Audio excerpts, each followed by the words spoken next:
Assalamualaikum warahmatullahi wabarakatuh. Salam hormat kepada Ibu Khairul Tri Anjani, selaku dosen pengampu mata kuliah Ilmu Kalaman Dasar, serta teman-teman semua yang menonton video ini. Sebelumnya, perkenalkan, nama saya Sari Nur Maharanti dengan NPM 2022 155 dari kelas R8B. Di sini, saya akan menjelaskan materi tentang konsep alam semesta dan tata surya, yang merupakan bagian dari tugas ujian akhir semester pada mata kuliah Ilmu Kalaman Dasar.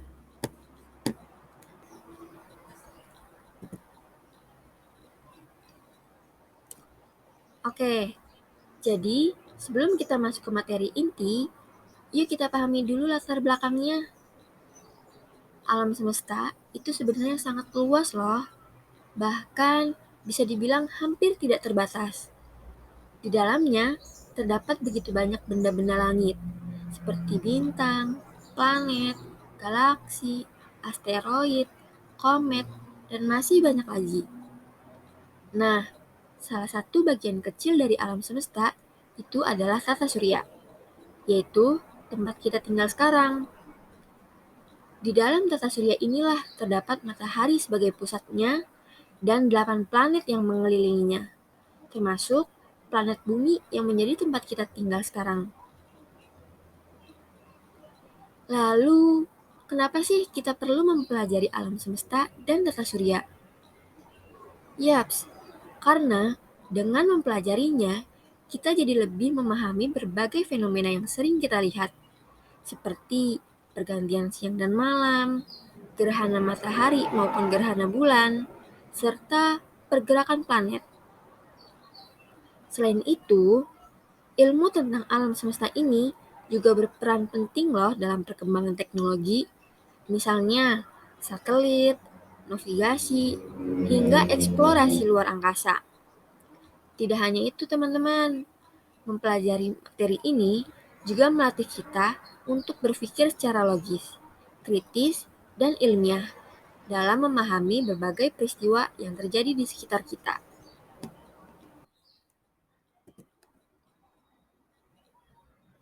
Sekarang kita masuk ke slide berikutnya, yaitu tentang definisi alam semesta.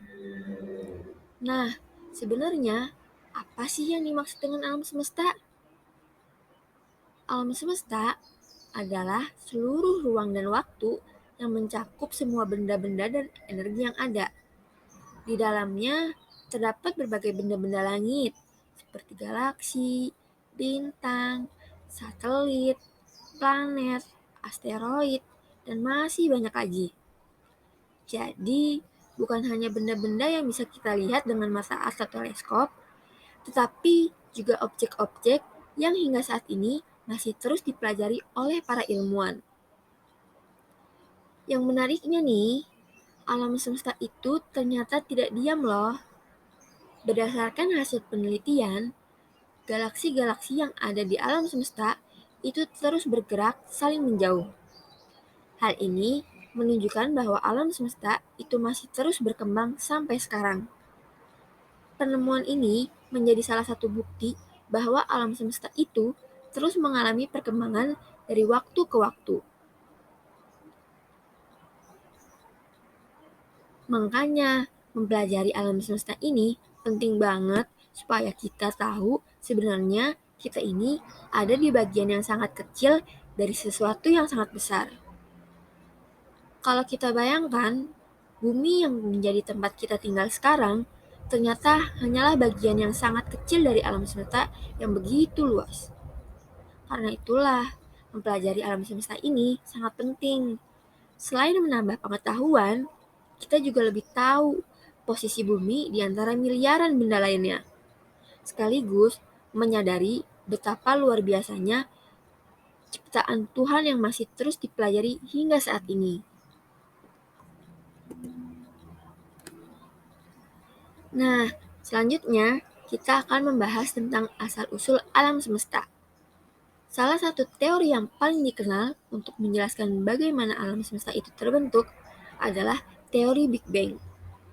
Menurut teori ini, sekitar 13,8 miliar tahun yang lalu, seluruh materi dan juga energi yang ada di alam semesta itu berada dalam satu titik yang sangat kecil, sangat padat, dan memiliki suhu yang sangat tinggi. Kemudian, terjadi sebuah peristiwa yang dikenal sebagai Big Bang atau ledakan besar. Perlu dipahami ya teman-teman, Big Bang ini bukan berarti ledakan seperti bom yang meledak di ruangan angkasa. Melainkan, Big Bang adalah awal dari berkembangnya ruang dan juga waktu, sehingga sejak saat itu, alam semesta mulai terbentuk dan terus berkembang sampai saat ini. Jadi, bisa dikatakan bahwa alam semesta ini bukanlah sesuatu yang sudah selesai terbentuk. Sampai saat ini pun, para ilmuwan meyakini bahwa alam semesta itu masih terus berkembang dan masih mengalami perkembangan dari waktu ke waktu. Inilah yang membuat penelitian tentang alam semesta masih terus dilakukan hingga sekarang.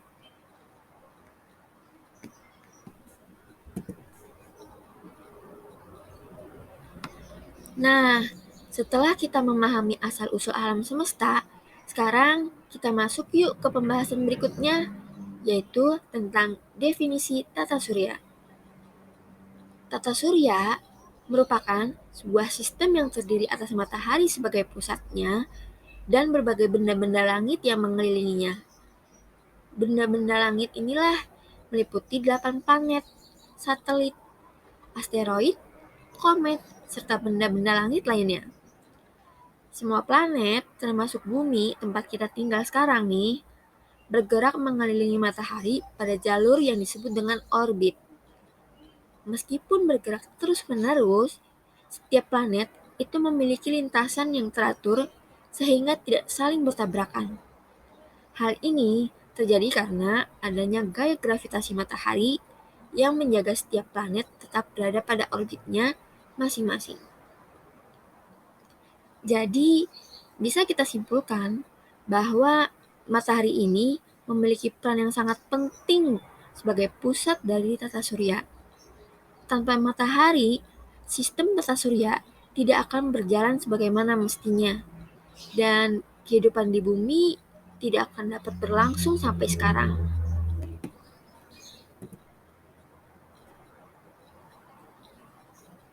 Oke, slide berikutnya ini yaitu tentang anggota-anggota tata surya. Di dalam tata surya, itu terdapat beberapa benda langit yang memiliki peran masing-masing. Yang pertama nih, tentu saja ada matahari sebagai pusat tata surya. Kemudian, ada 8 planet yang mengelilingi matahari, termasuk bumi sebagai tempat kita tinggal. Selain itu, ada juga loh satelit alami atau bulan. Terus, juga ada komet dan benda-benda langit lainnya.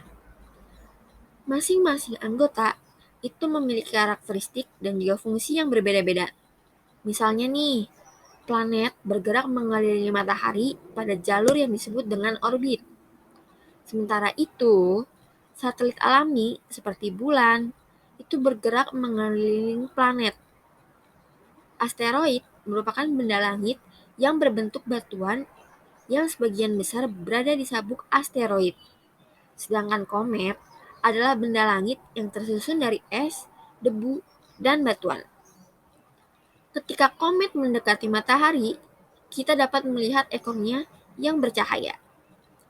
Jadi, meskipun sama-sama menjadi bagian dari tata surya, setiap anggota itu memiliki ciri yang khas, pergerakan, dan peran yang berbeda-beda dalam menjaga keseimbangan sistem tata surya.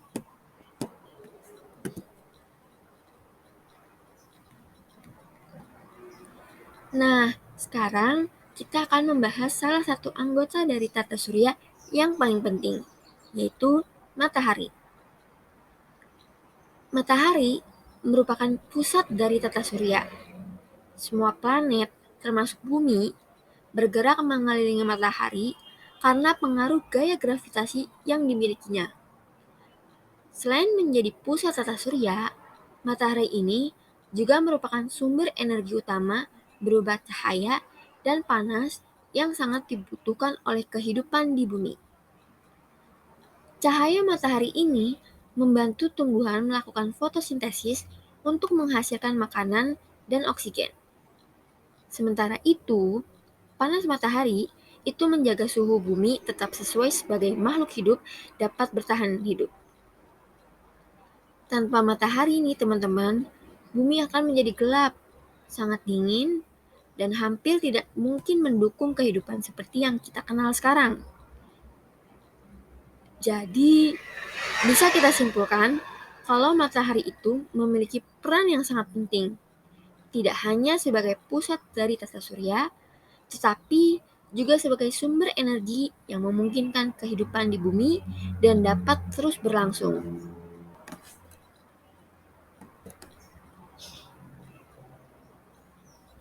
Nah, di sini kita masuk ke pembahasan tentang planet. Di dalam tata surya, kita terdapat 8 planet yang mengelilingi matahari. Urutannya dimulai dari Merkurius, Venus, Bumi, Mars, Jupiter, Saturnus, Uranus, hingga Neptunus. Masing-masing planet ini memiliki karakteristik yang berbeda-beda. Misalnya nih, Merkurius merupakan planet yang letaknya paling dekat dengan matahari, sehingga suhu di permukaannya bisa sangat panas pada siang hari. Sementara itu, Neptunus berada paling jauh dari matahari, sehingga memiliki suhu yang sangat dingin dan angin yang sangat kencang. Ada juga Jupiter yang menjadi planet terbesar di tata surya, serta Saturnus yang terkenal karena cincin indah yang mengelilinginya. Di antara kedelapan planet ini, planet Bumilah yang menjadi keistimewaan tersendiri. Hingga saat ini, Bumi merupakan satu-satunya planet yang diketahui mampu mendukung kehidupan.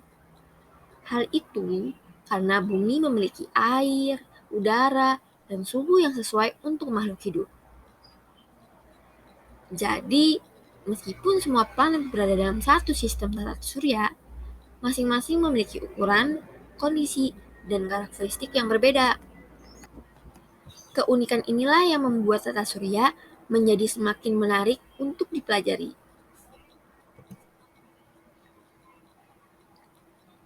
Oke, setelah mengenal 8 planet di tata surya, sekarang kita akan membahas karakteristiknya. Meskipun semuanya sama-sama mengelilingi matahari, setiap planet memiliki ciri khas yang berbeda.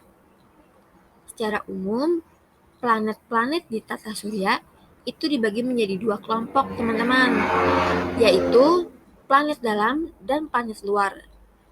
Planet dalam terdiri dari Merkurius, Venus, Bumi, dan Mars, yang dimana keempat planet ini letaknya lebih dekat dengan matahari, memiliki permukaan yang padat dan juga berbatu, serta ukurannya yang relatif lebih kecil dibandingkan planet luar.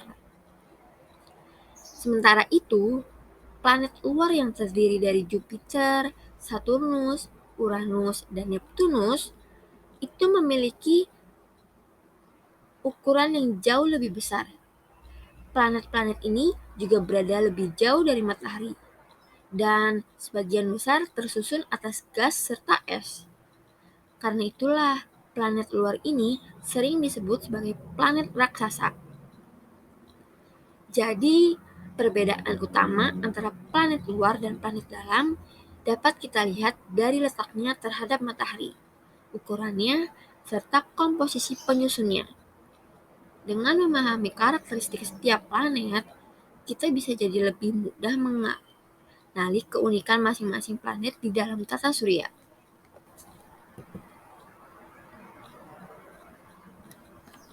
Sekarang kita akan membahas planet yang paling istimewa bagi kita, yaitu Bumi. Bumi adalah planet tempat kita tinggal dan hingga saat ini merupakan satu-satunya planet yang diketahui mampu mendukung kehidupan. Hal ini karena Bumi memiliki beberapa kondisi yang sangat mendukung. seperti ketersediaan air, udara yang mengandung oksigen, serta suhu yang tidak terlalu panas maupun terlalu dingin. Kombinasi inilah yang membuat berbagai makhluk hidup, mulai dari manusia, hewan, hingga tumbuhan, dapat hidup dan berkembang di bumi. Selain itu, bumi juga memiliki satu satelit alami, yaitu bulan. Bulan mengelilingi bumi dan memiliki peran penting dalam berbagai fenomena alam. Salah satunya nih adalah pasang surut air laut. Tidak hanya itu, bulan juga berperan dalam terjadinya gerhana ketika posisinya sejajar dengan matahari dan bumi. Jadi, bisa kita simpulkan bahwa bumi merupakan planet yang kondisinya paling ideal untuk kehidupan manusia. Oleh karena itu, sudah menjadi tanggung jawab kita untuk menjaga dan melestarikan lingkungan agar tetap menjadi tempat yang nyaman bagi semua makhluk hidup.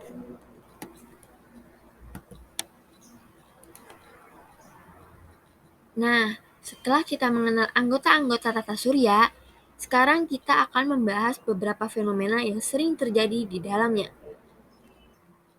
Sebenarnya, banyak peristiwa yang kita alami setiap hari merupakan akibat dari pergerakan bumi dan benda-benda langit lainnya loh.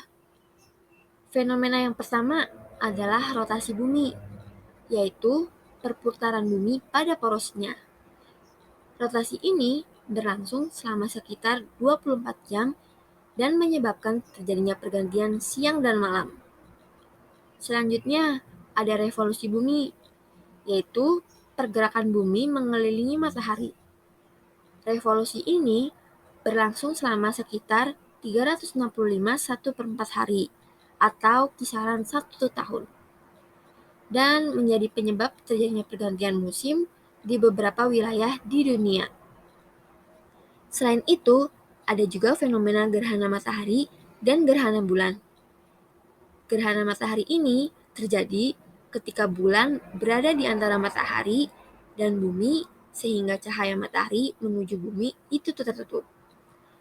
Sedangkan gerhana bulan itu terjadi ketika bumi berada di antara matahari dan bulan sehingga bayangan bumi menutupi permukaan bulan. Jadi, berbagai fenomena yang sering kita lihat seperti siang dan malam ataupun gerhana sebenarnya terjadi karena pergerakan serta posisi matahari, bumi, dan bulan yang saling berhubungan di dalam tata surya.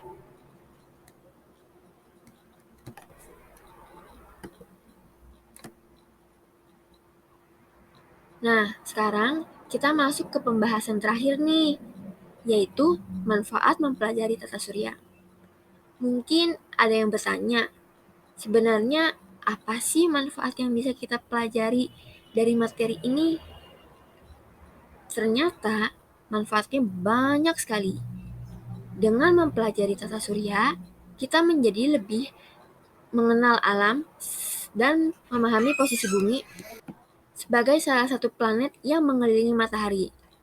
Pengetahuan ini juga membantu kita memahami berbagai fenomena alam yang terjadi di sekitar kita, seperti pergantian siang dan malam, pergantian musim, hingga gerhana matahari dan gerhana bulan. Selain menambah wawasan, ilmu tentang tata surya ini juga memiliki peran yang sangat penting dalam perkembangan ilmu pengetahuan dan teknologi. Misalnya, dalam pembuatan satelit untuk komunikasi dan juga navigasi, pengamatan cuaca, hingga eksplorasi luar angkasa yang terus berkembang dari waktu ke waktu. Jadi, dengan mempelajari tata surya, kita tidak hanya memperoleh pengetahuan baru, tetapi juga semakin memahami bagaimana alam semesta bekerja serta menyadari bahwa ilmu pengetahuan ini memiliki manfaat yang besar bagi kehidupan manusia. Nah, sampailah kita di bagian akhir pembelajaran. Dari materi yang sudah kita pelajari, dapat kita simpulkan bahwa alam semesta itu merupakan ruang yang sangat luas dan terus berkembang. Di dalamnya terdapat miliaran galaksi, bintang, planet, serta berbagai benda-benda langit lainnya. Salah satu bagian kecil dari alam semesta adalah tata surya, yaitu sistem tempat kita tinggal sekarang. Di dalam tata surya inilah matahari berperan sebagai pusat yang menjadi sumber cahaya dan juga energi bagi seluruh planet. Sementara itu, bumi merupakan salah satu planet yang memiliki kondisi paling ideal untuk mendukung kehidupan, karena memiliki air, udara, dan suhu yang sesuai bagi kehidupan makhluk hidup. Melalui pembelajaran ini, kita tidak hanya mengenal alam semesta dan juga tata surya, tetapi juga memahami berbagai fenomena yang terjadi di sekitar kita serta pentingnya hidup pengetahuan dalam kehidupan sehari-hari. Semoga materi ini dapat menambah wawasan kita dan membuat kita semakin kagum terhadap kebesaran alam serta semakin semangat untuk terus belajar dan menjaga planet bumi sebagai rumah kita bersama. Baik, itulah pembahasan mengenai konsep alam semesta dan tata surya yang dapat saya sampaikan. Semoga materi ini dapat menambah wawasan dan membantu kita lebih memahami alam semesta beserta berbagai fenomena yang terjadi di dalamnya. Apabila selama penyampaian materi masih terdapat kekurangan atau kesalahan, saya mohon maaf yang sebesar-besarnya. Terima kasih atas perhatian dan waktunya. Wassalamualaikum warahmatullahi wabarakatuh.